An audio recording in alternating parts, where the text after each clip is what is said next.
Bienvenidas, bienvenidos a QR. Aquí estamos en vivo hasta las 12 de la noche por Bravo TV.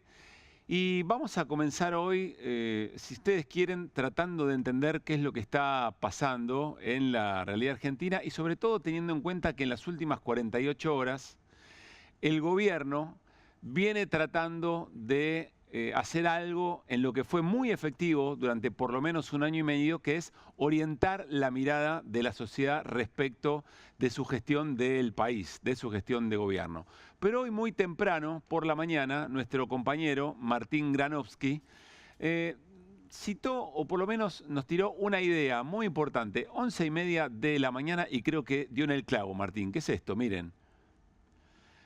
En el dólar y en el Carigate, el gobierno de Milei hace lo mismo, defiende a la banda, lo cual nos dio la idea, la inspiración de nuestra portada, que es lo que va a atravesar, o por lo menos el sentido que va a atravesar nuestro programa de hoy, que es el siguiente, miren. Cuidando la banda, varios tipos de la banda, ¿no? La banda de Karina, la banda de Lule, la banda de Andis, pero también la banda del dólar. Muy acertado, Martín. Gran titulador en los medios en los que trabajan, ¿cierto? Bueno, y es cierto. Y es cierto porque efectivamente el gobierno, insisto, en las últimas horas, en los últimos días, si quieren, desde el viernes para acá, lo que está tratando de hacer es distraer, tratar de reorientar un poco la atención de la sociedad, que está observando básicamente dos cosas. Primero, un esquema de corrupción que a partir de distintos audios, que nunca supimos si efectivamente tenían legitimidad en el contenido y legitimidad en el emisor, pero a partir de los movimientos del propio gobierno y a partir de distintos testimonios en distintos organismos nos fuimos dando cuenta que era muy verosímil, tan verosímil que ya casi nadie lo discute. Me refiero a los audios de Españolo. Y empezaron a suceder muchas cosas, y en la jornada de hoy especialmente, que vuelven a dirigir la mirada otra vez sobre eso que el gobierno aparentemente quiere dejar de lado o sobre lo que quiere distraer a la sociedad. ¿Por qué? Porque entró el mensaje. Es decir, la máquina de tratar de llamar la atención o poner la atención en otro lado le viene fallando y mucho al gobierno. Lo que intentó ayer, a partir de la acusación a los periodistas, de la denuncia y el intento de allanamiento, etcétera, etcétera, y ponerse como víctimas de un esquema ruso, venezolano y gente allegada a la AFA, se cayó casi inmediatamente, duró menos de un día. Primero por la acción de un fiscal, Stornelli, que es cierto, medio Batman, medio Bruce Wayne, porque dijo no voy a allanar a los periodistas, no al lugar, pero pide investigar a la productora donde trabajan y donde se divulgaron los audios. Pero dura efectivamente muy poco, porque además todo el arco de especialistas en la Constitución Nacional, juristas de todo tipo, de todo pelaje, criticaron muy fuerte al juez que decidió la cautelar respecto de los audios de la palabra de Karina Milei. Pero yo insisto, vuelvo sobre lo que pasó hoy en el Congreso. Hoy en el Congreso se reactivaron comisiones muy importantes para estos temas. Es decir, la política en el Congreso vuelve a dar la talla. Venimos diciendo hace mucho tiempo. Ojo con aquello de la política son todos iguales, la política no sirve para nada, no modifica nada. Después vamos a volver sobre este tema, porque en el Congreso vienen pasando cosas muy importantes. Y hoy, la Comisión de Salud, la Comisión de Discapacidad, ambas citaron a Karina Milei. Pero también se reactivó con nuevo reglamento la Comisión de Investigación por el Estafa Libra, que también hace una citación a Karina Milei y le pide que responda algunas preguntas al presidente de la Nación, además de otras citaciones. Y sobre todo, hace un rato nada más, la Comisión de Libertad de Expresión, cuya presidenta es de la Libertad Avanza y ni se presentó al funcionamiento de esta comisión, en donde Mauro Federico, uno de los colegas que difunde los audios de Españolo y luego los de Karina Milei, presten atención, dice esto. Crueldad mayor, la verdad cuando nosotros escuchamos eso con Ibi, no podíamos creer que exista gente capaz de hacer eso.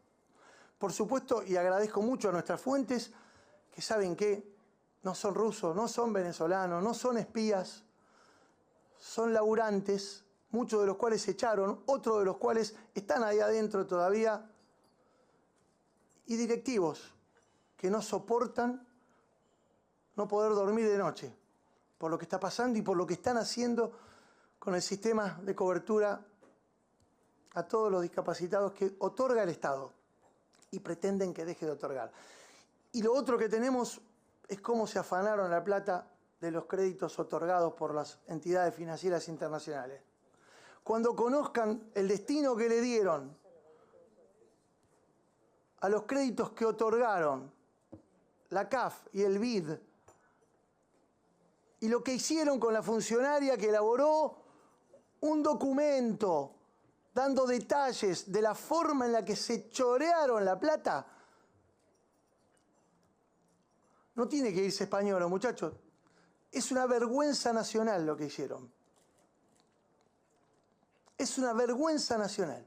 Varias cosas en esta escena con el protagonismo de Mauro Federico, insistimos, uno de los colegas a los que el Ministerio de Seguridad pidió allanamiento, que un fiscal no le dio, pero que en la Comisión de Libertad de Expresión pudo decir y pudo hacer su descargo frente a la preocupación por el intento del gobierno de cercenar la libertad de expresión y por pedir censura previa sobre un material.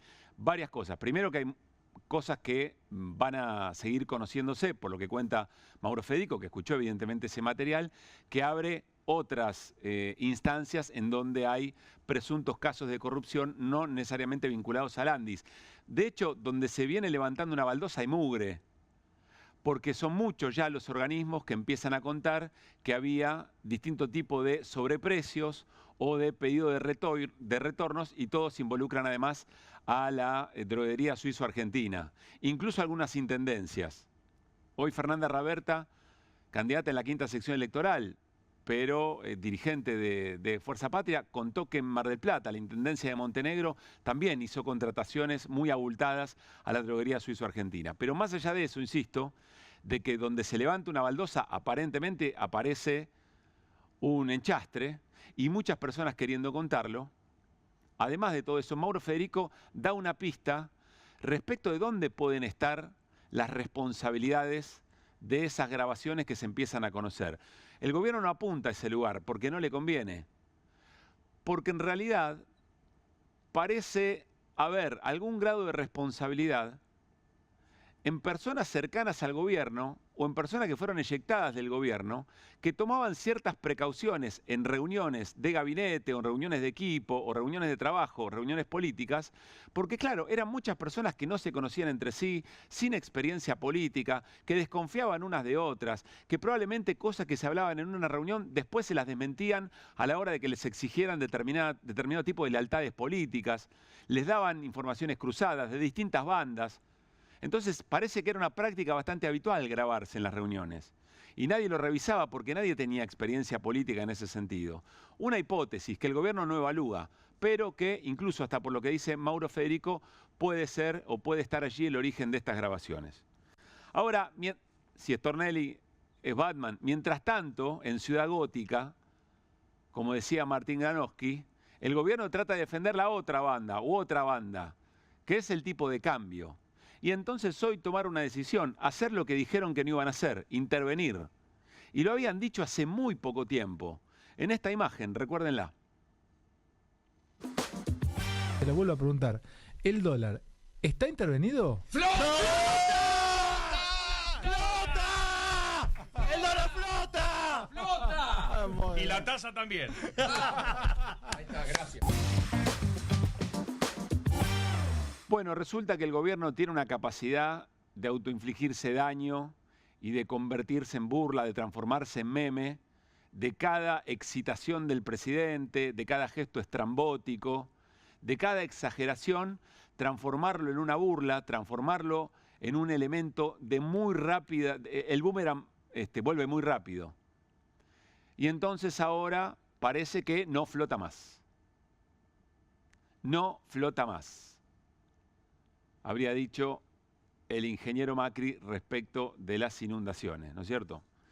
Bueno, el gobierno toma la decisión entonces de intervenir, de comprar dólares, de intervenir en el mercado cambiario, el dólar baja 10 pesos, ahora lo va a explicar Hernán Lecher con mucho detalle.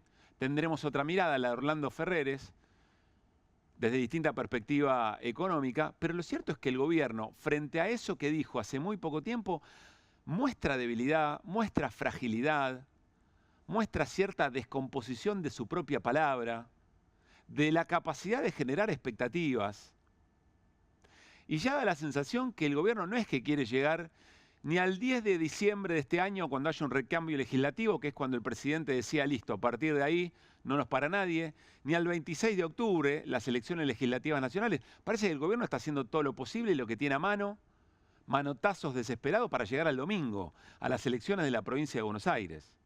Ahora, fíjense, estamos diciendo que hay dos cosas que el gobierno quiere tratar de distraer o que quiere ocultar, sobre lo cual quiere llamar la atención para que la mirada vaya sobre otro lado. Estamos hablando sobre la corrupción, esencialmente un esquema de recaudación ilegal descubierta en el Andis, pero difuminada aparentemente en cada organismo del gobierno que tenía la posibilidad de algún contrato con una droguería que se cartelizó. Y por otra parte, el propio esquema económico, que siempre se dijo no era viable, pero cuando llega efectivamente el momento en que entra una encrucijada, nadie le cree al gobierno y casi que se lo toman en burla, las cosas empiezan a suceder muy rápido y no se sabe cómo termina. El gobierno desesperado para correr la atención sobre eso y no lo logra. No lo logra ni siquiera durante 24 horas. No es casual que hablemos de esquema económico y de corrupción. ¿Saben por qué? Porque si el gobierno trató de darle desde el comienzo algún sentido para la población del ajuste, del peor vivir que sus políticas llevaban adelante, mientras todo eso el gobierno afanaba. Mientras todo eso a los sectores más vulnerados, a los que reprimía en el Congreso, jubilados y discapacitados, el gobierno los afanaba. Utilizaba esas plataformas, el PAMI, el Andis, para cobrar coimas. Esta es la escena. Es muy potente y permea sobre una enorme cantidad de sectores, no solamente los sectores politizados. Por eso aquello de la marca que ayer hablábamos, el 3, que tiene cortina, que tiene logo y que tiene una narrativa muy pero muy concreta. Una sola advertencia sobre el sendero que empezamos a recorrer. Y es el riesgo de que la lectura de buena parte de la sociedad, sobre todo quizá votantes de Milei, que no hayan sido voto duro, que hayan sido un voto más bien blando, un poco voto, me esperanzo y a ver qué pasa, vuelvan a la idea de que toda la política es igual, vuelvan al descrédito de la política, a que al final eran todos iguales. Y ahí hay un riesgo muy importante. Yo insisto, más allá de las distintas miradas que tengamos sobre cada uno de los espacios políticos de la oposición y lo que hayan hecho durante el gobierno de Milei, en el Congreso están pasando cosas importantes. En el Congreso hay testimonio político, en el Congreso se le ha puesto freno o se ha condicionado algunos de los intentos de avanzada del gobierno de Milei, sobre todo los sesgos autoritarios. Es cierto, se le han dado muchas habilidades y herramientas, y en este momento, de manera institucional, más allá de lo mediático, de manera institucional se prosiguen efectivamente las investigaciones sobre todos estos temas. Porque el riesgo es creer que cuando la política se corre de lado, nadie hace política. Y es exactamente al revés.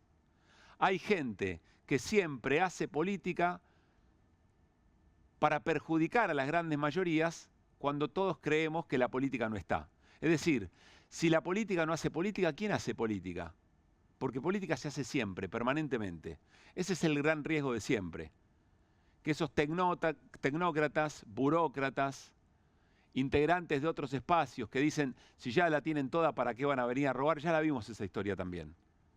Son personas de mucho poder en la Argentina que ahora se están frotando las manos, que están pensando probablemente escenarios de alternativa al gobierno de Javier Milei, a qué es lo que vendrá, pero que se lleva muy buena parte cuando la política en general es derrotada o cuando la gente descree de la política. Entonces podemos volver otra vez al que se vayan todos. Si Milei fue expresión del que se vayan todos de alguna manera, lo que viene después de un Milei que frustró, que traicionó y que defraudó, bueno, es un escenario sobre el que tenemos que prestar mucha atención.